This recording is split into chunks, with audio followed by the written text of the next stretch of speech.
Bonjour, alors dans la vidéo, on va parler du réglage de la poupée mobile. Alors le réglage de la poupée mobile, tout le monde le sait, pour ceux que ça se règle bien sûr, parce qu'il y a certains ça se règle même pas, c'est les réglages qui se trouvent ici là. Alors plutôt merdique, hein. On a dit d'accord, pour arriver à être parfait avec ça, eh ben faut y aller, hein. Bon, si vous voulez être au centième, ben bonjour, hein. Donc très compliqué à régler, hein. Mais c'est réglable, c'est déjà bien. Bon, certains l'ont même pas réglable. Alors bon, quand ils sont pas réglables, justement, ça tombe bien que je vais parler de ça, parce que même ceux qui sont pas réglables, eh ben, ils peuvent régler. Voilà. Donc à la base, moi j'avais fabriqué ceci dans mes vidéos. C'est un appareil qui se met, un outil qui se met dans la poupée mobile. Voilà, comme ça. Et qui permet de décaler, donc de chaque côté, si on veut être parfait au niveau réglage. Voilà. Grâce aux deux petites vis là, on a la même chose en fait que si on décalait la poupée mobile. Voilà. Mais là on décale là.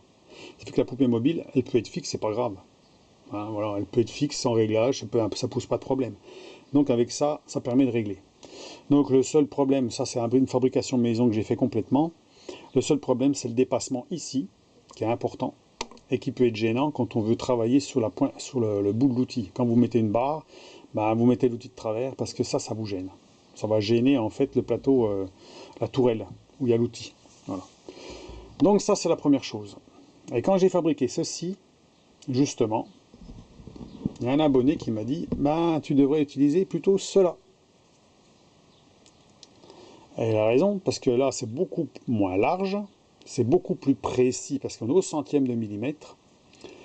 Et c'est une tête à léser qui sert sur la fraiseuse et qui peut servir aussi sur le tour pour régler justement parfaitement l'alignement quand on veut usiner un cylindre, enfin une pièce cylindrique, pour qu'elle soit le plus parfait possible. Donc pour ce faire, donc pour enlever celle-ci maintenant, bon, elle est faite, hein. Bon, ma foi, celle-ci elle est bien. Pour ce faire, soit il faut acheter ceci, ou soit il faut le fabriquer. Moi, j'ai fabriqué de A à Z. Ça veut dire c'est en cône morse CM2. Alors, il faut qu'il soit très précis. Tout ce qui est cône morse, il faut que ce soit très précis. On n'est pas à 5 centièmes près. On est au centième près. Ça veut dire que ça peut tolérer en dessous 5 centièmes, mais pas au-dessus. Pourquoi? Parce que vous avez un cône long, en général, qui est assez long.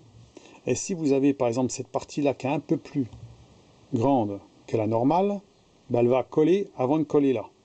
Ce qui fait que vous aurez une flexion au niveau du devant. Donc c'est pas bon. Et le contraire c'est pareil, si vous êtes plus large ici que là, votre cône n'est pas parfait, ben vous avez pareil le même problème, c'est qu'ici là, ben vous allez avoir un déplacement sur le bout, même de quelques centièmes. Ça va se sentir, vous ne serez pas aligné parfaitement. Donc il faut arriver à faire un cône. Et ça c'est un challenge pour ceux qui commencent à faire du tournage, c'est de pouvoir faire un cône morse le plus parfait possible. Alors moi j'ai trouvé une solution, j'ai expliqué dans mes vidéos comment faire pour le faire le plus parfaitement possible. Et pour arriver à faire le plus parfaitement possible, il faut déjà un cône déjà fait, d'usine. Hein, pour prendre des références et pouvoir copier dessus. Parce que sinon c'est un peu la croix et la bannière, hein, pour le faire. Hein. Si on le fait comme ça à l'œil, sachant qu'il y a à peu près un décalage d'1,5 degré, si vous mettez 1,5 degré sur le chariot au-dessus, vous n'arriverez jamais à faire un cône parfait. Hein. Ça ne sera jamais au centième. Donc il faut prendre une référence. Alors celui-ci est fait, cet outil-là est fait, enfin ce support-là est fait en deux pièces. Donc cône morse CM2, il est conique au bout pour rentrer dans cette pièce-là, que j'ai fait aussi bien sûr, pour qu'il soit centré et pouvoir travailler sur cette pièce-là après, ensuite, en enlevant le mandrin, puis en mettant un fourreau en CM3. Ce qui m'a permis donc de faire le filetage et de faire ça tout bien concentrique. Voilà. Donc un challenge pour les gens qui commencent à faire du tournage, c'est de faire un cône CM2 ou CM3. Voilà. Hein, je pense CM2 parce que souvent on commence par un tour et on n'a pas de fraiseuse. Donc les fraiseuses sont souvent équipées en CM3 et non pas en CM2. Donc là c'est du CM2 pour la poupée mobile, donc il serait bien de faire un cône CM2 et voir si ça va bien. Donc pour savoir s'il colle parfaitement, il faut mettre du bleu là-dessus, par exemple, ou du feutre noir, ou ce que vous voulez. Vous le glissez dans le fourreau et vous tournez comme ça tout doucement. Et vous devez avoir pratiquement le feutre qui s'en va. Ça veut dire que vous voyez le feutre qui est frotté un peu partout. Voilà. Comme ça, vous voyez que ça a frotté là ou que ça a frotté là. Donc c'est déjà plus... On voit que c'est bien que si s'il est mangé là, par exemple, vous n'avez plus de feutre là, c'est que ça colle là. Puis si c'est mangé là, c'est que ça colle là, mais pas là. Voilà. Donc là, c'est du filetage impérial. Alors ça, c'est pareil, c'est un challenge aussi à faire pour ceux qui ont commencé à faire du tournage, c'est de faire du filetage sur tour. Parce que là, il n'y a pas de filière, hein. On ne va pas s'amuser à prendre une filière grosse comme ça pour faire, en plus du pain impérial. Je ne sais même pas si ça existe en plus. Donc là, on le fait sur le tour. Voilà. Et donc, pour adapter sur la tête à alaiser, pour que ça se lisse dessus. Voilà. Sinon, on peut l'acheter. Si on ne veut pas se faire chier, on peut l'acheter. Mais bon, si on a un tour, c'est des fois pour faire des choses soi-même. Hein, on est d'accord, hein, et non pas d'acheter tout. Donc, ce qui est bien, c'est que moi, il y a beaucoup de choses que j'ai fait par moi-même. Ça vous fait déjà une économie d'argent, premièrement. Et ça vous fait aussi travailler un peu sur le tour et puis connaître bien les bases du tournage. Hein.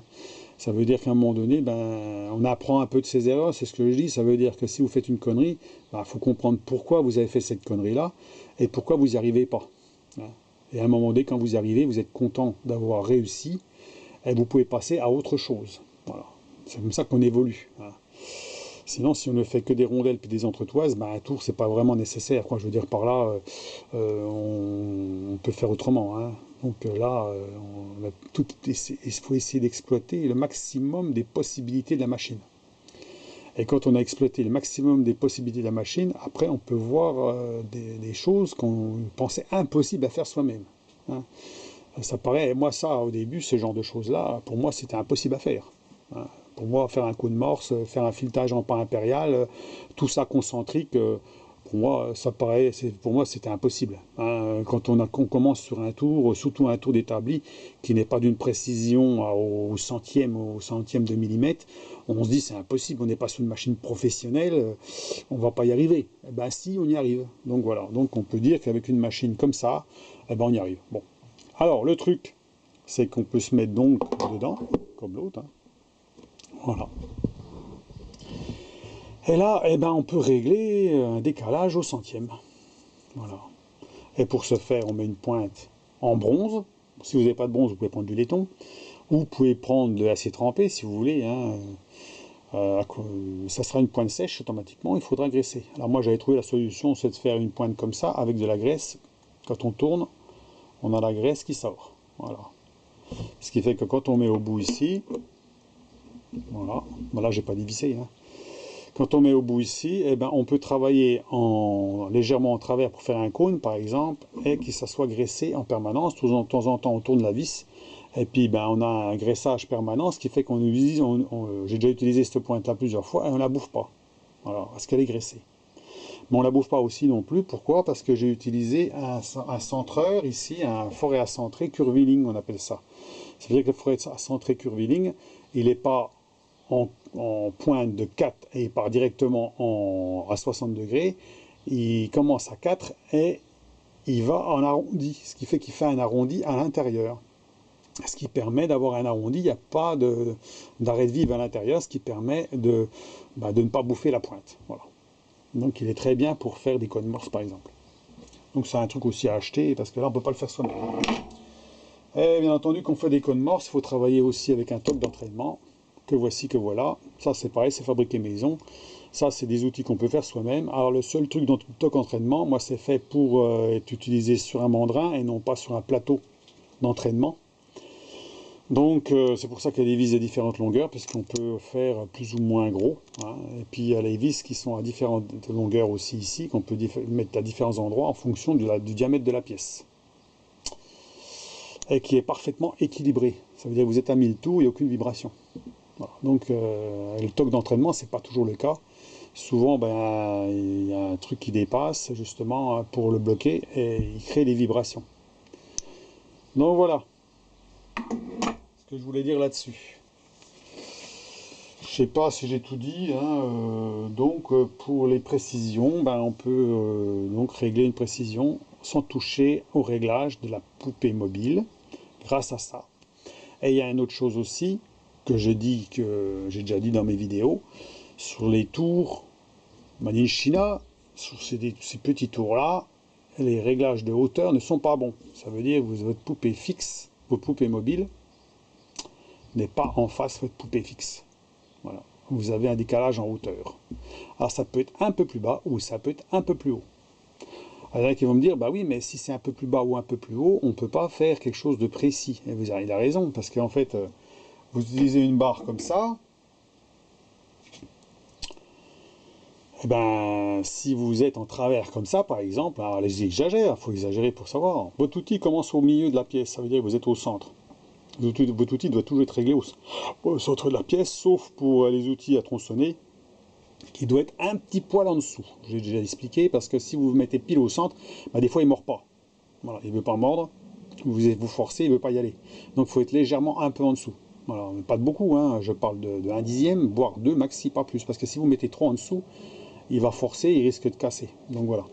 Donc votre outil est réglé bien au centre, et quand vous arrivez vers la poupée mobile, bah, qu'est-ce qui se passe? Il descend. Voilà. Donc vous n'êtes plus en face. Vous êtes légèrement plus bas. Et si vous êtes légèrement plus bas, il y a des chances qu'il ne morde plus. Voilà. Hein, parce que votre outil ne va pas avancer forcément, hein, il va rester toujours à la même distance. Et donc forcément, à un moment donné, il ne va plus mordre. Ce qui fait que là, vous allez avoir ici un diamètre plus gros vers la poupée mobile que vers la poupée fixe. Voilà. Il va être plus gros. Donc ça se corrige. Même si vous êtes bien aligné comme ça, eh ben, ça ne sera pas bon. Et il faut faire un test, ça veut dire que vous faites déjà une passe, vous mesurez les deux bouts, et vous allez corriger avec ça. Ça veut dire que vous allez rapprocher un peu vers vous la barre, et refaire une deuxième passe et voir combien vous avez. Alors vous mettez un comparateur bien sûr, hein, vous réglez un petit poil, et vous refaites une petite passe et vous vérifiez combien vous avez. Voilà. Et puis vous arriverez à être précis. Voilà, c'est comme ça que ça marche. Alors si on veut être très précis, il faut travailler entre pointes avec un toc d'entraînement bien sûr, puisque automatiquement il n'y a pas le mandrin qui serre de ce côté-là et qui va avoir une contrainte. Vous allez avoir une contrainte au niveau du mandrin, forcément, puisque comme il est serré d'un côté, si vous essayez de travailler de l'autre côté et de faire travailler la barre, eh bien, vous allez avoir une contrainte au niveau du mandrin, et c'est pas bon. Donc c'est pour ça qu'on travaille entre pointes, ça veut dire une pointe d'un côté, une pointe de l'autre, et un toc d'entraînement. Et là, vous n'avez plus de contrainte. Voilà.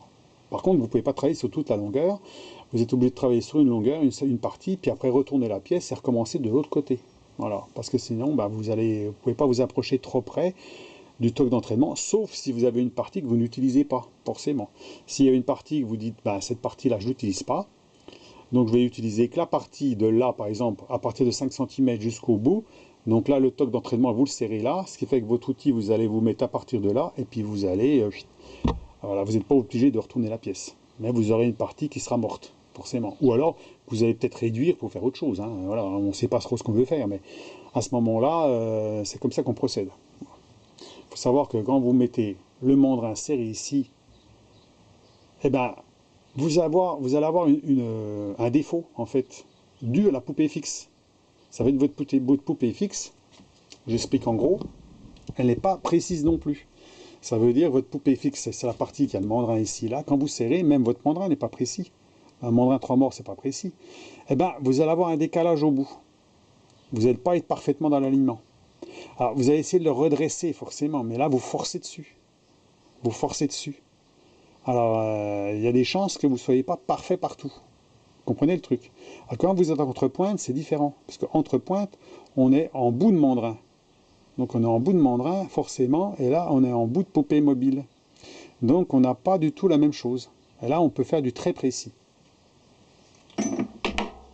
Donc c'est pour les petites explications pour ceux qui commencent, et puis voilà, hein. Donc s'ils en veulent d'autres, eh ben, à ce moment-là ils me posent des questions, hein, parce que c'est vrai que moi avec bientôt mes 500 vidéos, pour si on veut tout voir, il y en a pour un bout de temps. Hein. Donc c'est un petit récapitulatif là-dessus. Donc dites-moi ce que vous en pensez, et puis ma foi, ben, on va dire à la prochaine. Allez, à plus, au revoir.